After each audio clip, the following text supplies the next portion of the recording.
The coffee in my hand had gone cold an hour ago, but I kept holding it anyway, like it was the only thing tethering me to reality.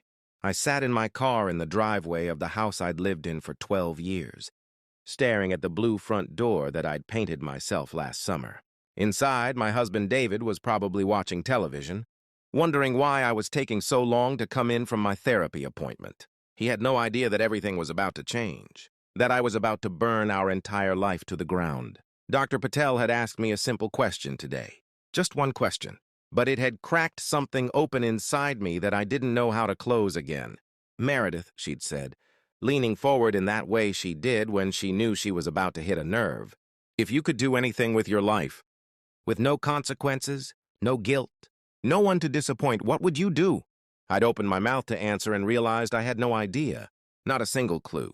I was 42 years old and I couldn't name one thing I wanted for myself. Everything I could think of was attached to someone else. David wants to retire early, so I need to keep working at the insurance firm. My mother needs help with her medical bills. My daughter Jessica needs tuition money for graduate school. My son Marcus just lost his job, so we're helping with his rent. But what did I want? The question hung in the air like smoke, and I couldn't wave it away. "I don't know," I'd whispered. And then I'd started crying. Not the pretty kind of crying. The ugly, gut-wrenching kind that makes your whole body shake. Because the truth was so much worse than not knowing what I wanted. The truth was that I'd spent 42 years making sure everyone else got what they wanted, and I'd disappeared somewhere along the way. Now, sitting in my car, I thought about this morning. David had asked me to iron his shirts before I left for work. Not asked, really. Assumed. The way he assumed.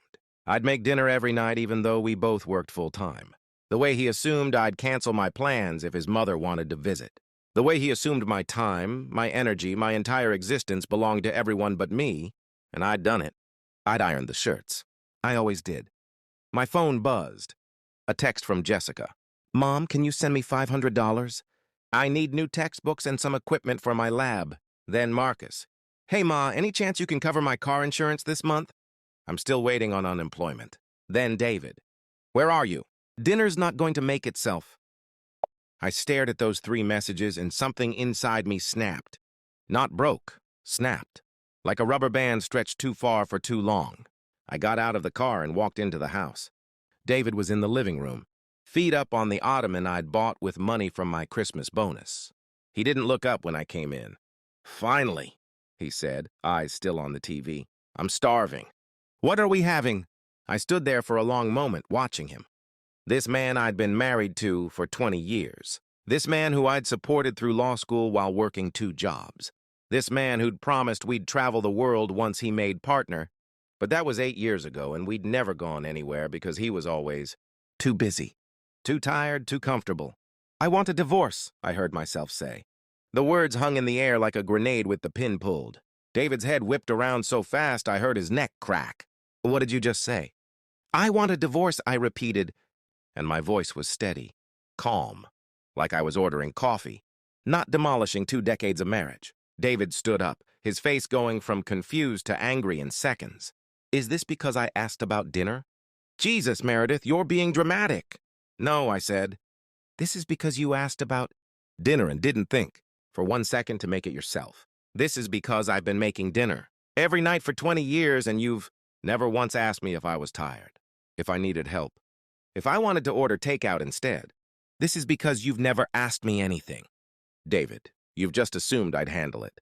"That's not fair," he said, his voice rising. "I work 60 hours a week. You know how stressful my job is." "I work 50 hours a week," I said quietly. "And then I come home and work another 30.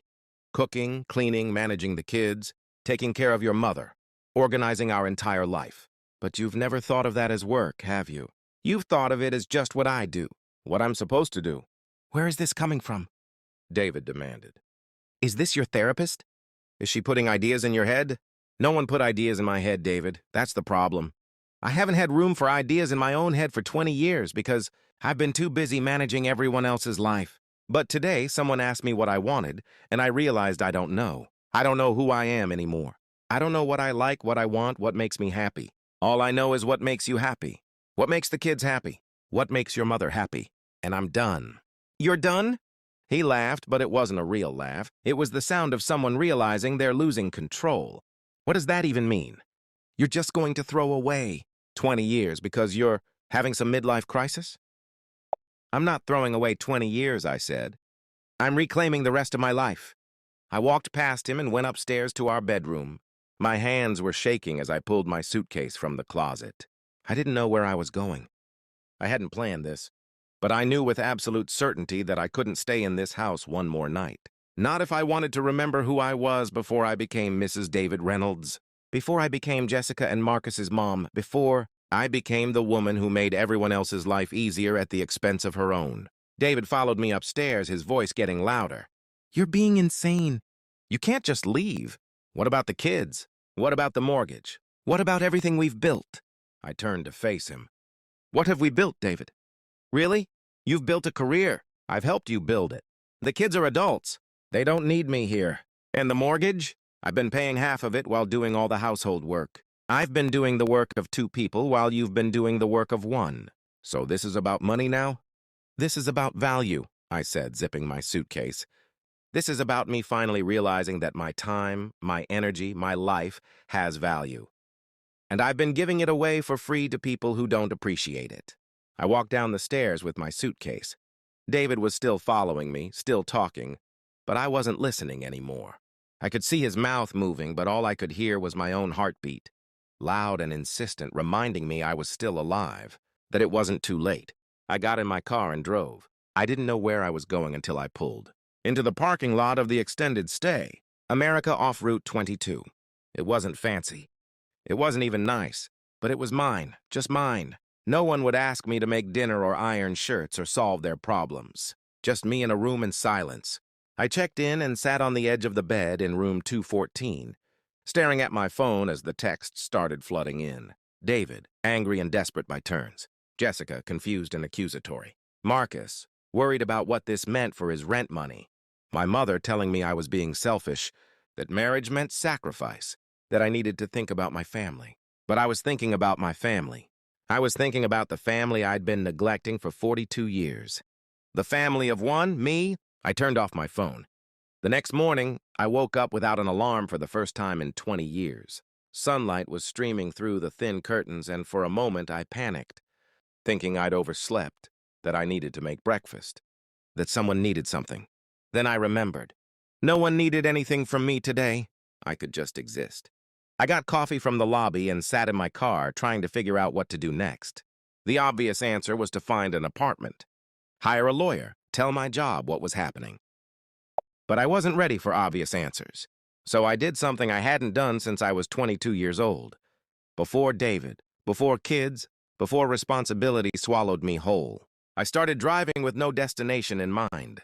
I drove north through Pennsylvania, then into New York. I stopped at a diner in a town I'd never heard of and ordered pancakes and ate them slowly, savoring every bite with no one rushing me, no one asking for bites, no one needing me to cut their food or pay the check or hurry up because we had somewhere to be. I sat there for 2 hours, reading a book I'd bought at a gas station, and nobody cared. Nobody needed me. I was invisible in the best possible way. That night I stayed at a motel in the Catskills. The next day I drove to Vermont, then New Hampshire.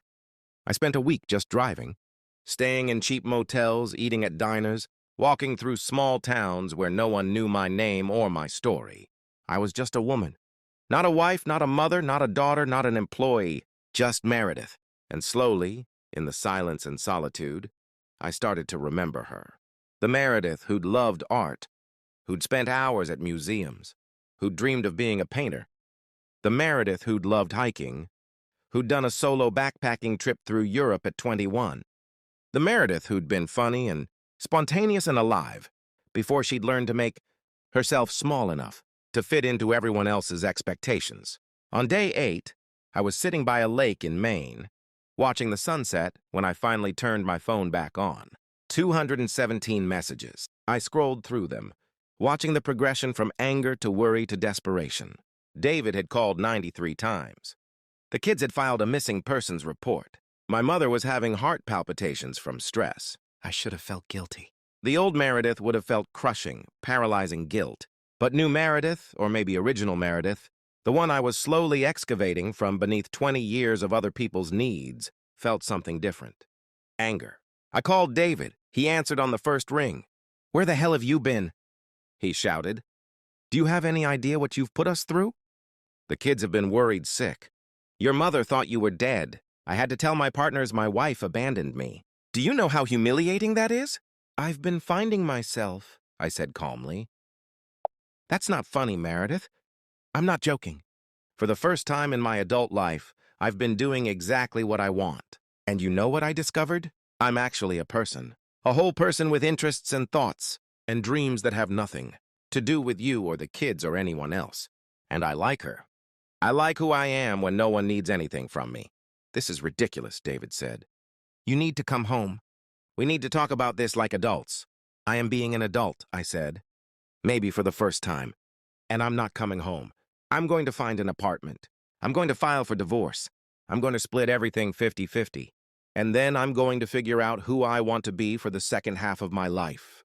"You're really doing this," he said, and his voice had changed. He sounded small, scared. "Yes," I said. "I really am. The kids won't forgive you for this." "Maybe not," I said. "But I'll forgive myself. And right now, that matters more." I hung up. 3 months later, I was living in a studio apartment in Portland, Maine. It was tiny, barely big enough for a bed and a desk and an easel. I'd bought at a second-hand store.